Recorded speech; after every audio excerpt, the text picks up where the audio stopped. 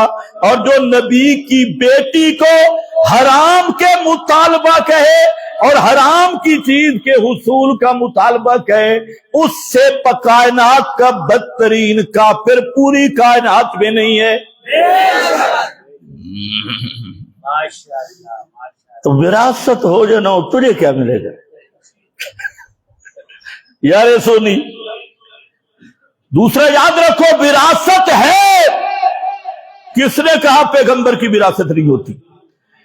پیغمبر کی وراثت ہے، لیکن وہ وراثت ہے مشن کی، وہ وراثت ہے پیغمبر کے علم میں۔ میری کتاب چھوڑ، اصول کافی، بہار الانوار، میرات العقول، اپنے اماموں کی پاک کتابیں اٹھا، وہ خود لکھ رہے ہیں کہ نانو معاشر الانبیاء لا نورث ما ترکنا صدقہ، کہ پیغمبر کریم نے فرمایا انبیاء کرام کی مقدس جماعت، اس کی دنیا کے مال میں وراثت نہیں ہوتی، ہم جو کچھ چھوڑتے ہیں وہ صدقہ ہوتا ہے۔ تماشا بنایا ہوا ہے، کوئی ذاکر بحذف الف ادھر کھڑا ہو گیا، کوئی ادھر کھڑا ہو گیا، اور جی 3 گھنٹے حق نہیں دیا، فلاں نے حق نہیں دیا۔ اور بے ایمانو، یہ حق اگر تھا تو پھر حضرت علی نے کیوں نہیں دیا؟ حضرت حسن رہے 6 مہینے تک، اگر ابو بکر صدیق نے ناانصافی کی معاذ اللہ، تو پھر اس ملنگ سے پوچھ کہ یہ حق علی نے واپس کیا تھا؟ 4.5 سال تو حضرت علی خلیفہ رہے، تو خود کہتے ہیں نہیں جی۔ پھر حضرت حسن نے کیا تھا؟ نہیں جی۔ تو پھر حضرت ابو بکر نہ واپس کرے تو ظلم ہے، تو علی اور حسن واپس نہ کرے تو کیا بنے گا؟ جو کام ابو بکر نے کیا وہی کام علی نے کیا، جو کام ابو بکر نے کیا وہی کام حسن نے کیا۔ تو بے ایمانو، تمہیں شرم نہیں آتی کہ ابو بکر صدیق پہ بھونکتے ہو، اور وہی کام علی کرے تو آگے سے امام معصوم کہتی ہو؟ پتہ نہیں تمہیں سمجھ بھی آئی ہے جن؟ باقی وراثت نبی کی بھی ہوتی ہے، لیکن کس میں؟ کس میں؟ علم میں۔ اچھا، ایک اور برادری بھی اٹھی ہے، وہ بھی ہے انہی کی نسل، لیکن پوتی انہی کی پوتے۔ وہ کہتے ہیں نبی کی وراثت اس لیے تقسیم نہیں ہو کہ نبی زندہ ہے۔ واہ واہ واہ واہ، ایک ہی جیسی، ایک ہی کھوتا ریڑھی کے سوار ہے۔ نبی کی وراثت اس لیے تقسیم نہیں، نبی زندہ ہے۔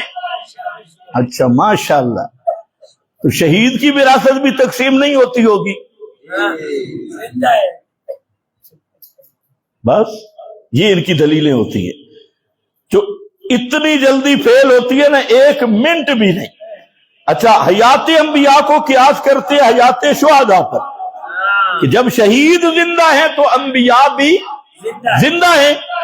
تو اب وراثت کا مسئلہ آیا، نبی کی وراثت تقسیم اس لیے نہیں ہوئی، علت کیا ہے؟ نبی زندہ ہے، تو ان سے پوچھ پھر شہید کی وراثت وہ بھی تقسیم نہیں ہونی چاہیے۔ بس دلیل گئی، شرم آنی چاہیے۔ اور نبی کی وراثت مال میں ہے ہی نہیں، اس کا مطلب ہے کہ رافضیہ کے ساتھ پلیٹ فارم تمہارا ایک ہی ہے۔ وہ کہتے ہیں وراثت تقسیم اس لیے نہیں ہوئی صحابہ نے ظلم کیا، یہ کہتے ہیں وراثت تقسیم اس لیے نہیں ہوئی نبی زندہ ہے۔ مطلب ہے وراثت مال میں ہے صحیح، اس پر رافضی للڑ بھائی بھائی، لیکن سن لو اہل سنت کا مذہب یہ ہے کہ پیغمبر کی مال میں وراثت ہوتی نہیں۔ اسی لیے جب حضرت فاطمہ رضی اللہ تعالیٰ عنہ کی بات پہنچی ابو بکر صدیق کے پاس، تو حضرت صدیق اکبر نے فرمایا کہ اے فاطمہ، میرا مال بھی تجھ پہ قربان، میری جان بھی تجھ پہ قربان، تو میرے نبی کی بیٹی ہے۔ لَقَرَابَةُ رَسُولِ اللَّهِ أَحَبُّ إِلَيَّ مِنْ ان اصل من قرابتی۔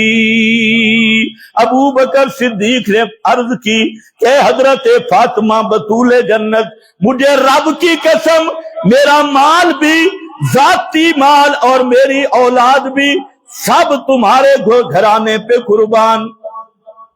جو چیز تجھے ضرورت ہے میں دینے کے لیے تیار، لیکن جو مسئلہ پیغمبر کی امانت کا ہے، تیرے بابے کا فرمان یہ ہے۔ اور حضرت علی نے بھی اس کی شہادت دی، حضرت عباس نے بھی شہادت دی، اور تمام صحابہ کرام نے شہادت دی کہ تیرے بابے کا حکم یہ ہے کہ میرا جو مال بھی ہوگا وہ بیت المال کا حصہ ہوگا، وہ صدقہ ہوگا، اور اس سے اسی طریقے پہ جاری رہے گا جو پیغمبر کی زندگی میں جاری رہا۔ حضرت فاطمہ نے جب بابا کی بات سنی، اچھا ویسے تمہارا کیا خیال ہے، حضرت فاطمہ نبی پاک کی متبع تھی یا نہیں؟ تمہارا عقل کیا کہتا ہے؟ بالکل ہی، بالکل۔ اچھا، حضرت صدیق نے حضرت فاطمہ کے سامنے جو حدیث پیش کی تھی وہ کیا پیش کی تھی؟ حضرت فاطمہ کے بابے کی حدیث۔ جی بالکل۔ آپ ایمان سے بتائیں حضرت فاطمہ اس پہ ناراض ہو سکتی ہیں؟ نہیں۔ تمہارے سامنے کوئی حدیث بیان کرے، تم میں سے کوئی ناراض ہو جائے، اس کو پکا مسلمان سمجھو گے؟ نہیں۔ اللہ نے تو فرمایا کہ اذا دعوا الی اللہ ورسولہ، مومن وہ ہے جب اللہ اور رسول کے حکم کی طرف دعوت دیا جائے تو آگے سے کہتا ہے سمعنا وأطعنا، سمعنا وأطعنا۔ اور حدیث بھی وہ تھی جس کے علی بھی راوی ہیں، حضرت علی بھی وہی حدیث بیان کر رہے ہیں۔ اب یہ کہنا جناب حضرت فاطمہ ناراض ہو گئی، غضبت فاطمہ، تو اتنی لمبی داڑھی والا شیخ الحدیث بھی پڑھا رہا ہے، حضرت فاطمہ ناراض ہو گئی۔ میں نے کہا بے ایمانا، اپنے ایمان کا خیال کر، نبی کی بیٹی ایک باپ کی وجہ سے کبھی بھی ناراض نہیں ہوتی، اور پھر وہ بھی اپنے بابا کی حدیث سن کے، بھلا نبی کی بیٹی ناراض ہو کیسے سکتی ہے؟ کیا خیال ہے تمہارا؟ تو جو ہے نا، پھر بھی کتابوں میں لکھا ہے، میں نے کہا ہر وہ کتاب کا جملہ اور ٹکڑا جو کتاب اللہ سے ٹکرائے اسے تنور کے حوالے کر، اس کو بھٹی کے حوالے کر۔ وہ کسی بے ایمان راوی کی بے ایمانی ہو سکتی ہے، کسی مریض راوی کا اندر کا کوڑ ہو سکتا ہے، راوی بھول سکتا ہے، راوی سے بہت کچھ ہو سکتا ہے، راوی کا ادراج ہو سکتا ہے۔ کسی مسلمان کا دل یہ کبھی مان نہیں سکتا کہ حضرت فاطمہ نبی کی حدیث سنے اور حضرت فاطمہ پھر ناراض ہو جائے۔ توجہ ہے؟ اسی لیے امام ترمذی نے اس مقام پہ لکھا، فرمایا حضرت فاطمہ نے جب سنا سمجھ گئی، فلم تتکلم، پوری زندگی پھر اس مسئلے میں کلام نہیں کیا۔ حضرت فاطمہ کو سمجھ آ گئی میرے ابا کا فرمان ہے، ہاں بابے کا فرمان ہے۔ بہرحال نبی کی وراثت جب حضرت فاطمہ نے یہ بھی کہتے ہیں مطالبہ کیا تھا، چلو مان لیتے ہیں مطالبہ، لیکن ابو بکر نے کیوں نہیں کہا نبی تو زندہ ہے؟ لڑ برادری،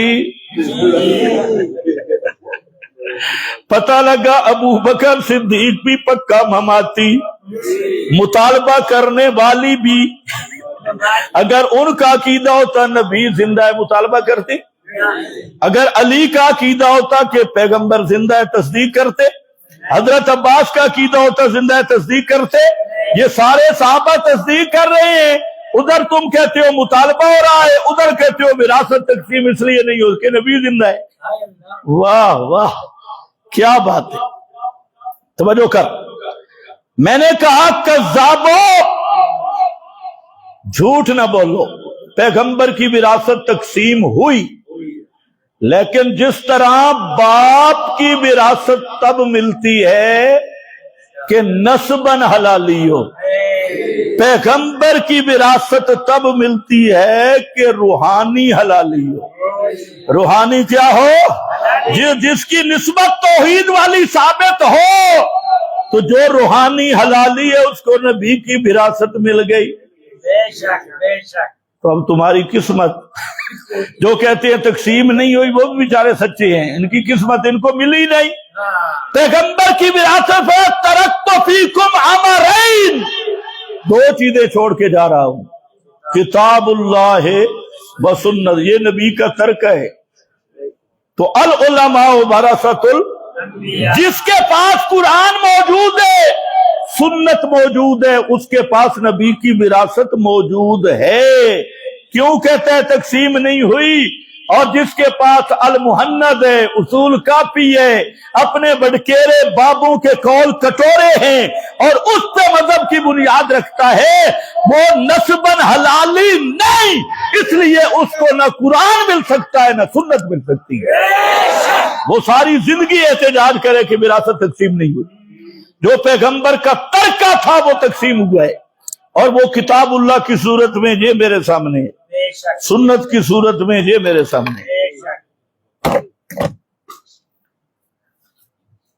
آپ سمجھ بھی گئے جو اوپر گئے؟ تو حضرت زکریا کیا کہہ رہے تھے؟ میرا بھی وارث بنے، آل یعقوب کا بھی وارث بنے۔ اگر عقل ہو جہاں پر بھی سمجھ آتی ہے، اگر یہ وراثت تھی دکان کی، مال کی، زمین کی، تو حضرت زکریا کا بیٹا باپ کا تو وارث بن سکتا ہے، آل یعقوب کا وارث حضرت زکریا کا بیٹا کس اصول سے بنے گا؟ آل یعقوب کی زمین کا وارث زکریا کا بیٹا بنے گا؟ تو معلوم ہوتا ہے یہ مال والی وراثت نہیں ہے جو نسب پہ چلتی ہے، یہ وہ دین والی وراثت ہے، دینی وراثت جس میں روحانی نسب چلتا ہے، جسمانی نسب نہیں چلتا، کسی قوم کا بھی ہو، لیکن عقیدہ صحیح ہو تو وہ میرے نبی کا وارث ہے۔ یہی حضرت زکریا مانگ رہے تھے، میرا بھی وارث بنے، آل یعقوب کا بھی وارث بنے، وَاجْعَلْهُ رَبِّ رَضِيًّا، اللہ اس کو اپنا پسندیدہ بنا، اس کو ایسے بنا کہ تجھے پسند آ جائے۔ اب اللہ کو کیسے بندہ پسند آتا ہے یہ انشاءاللہ اگلے جمعے پہ واقع ہوگا۔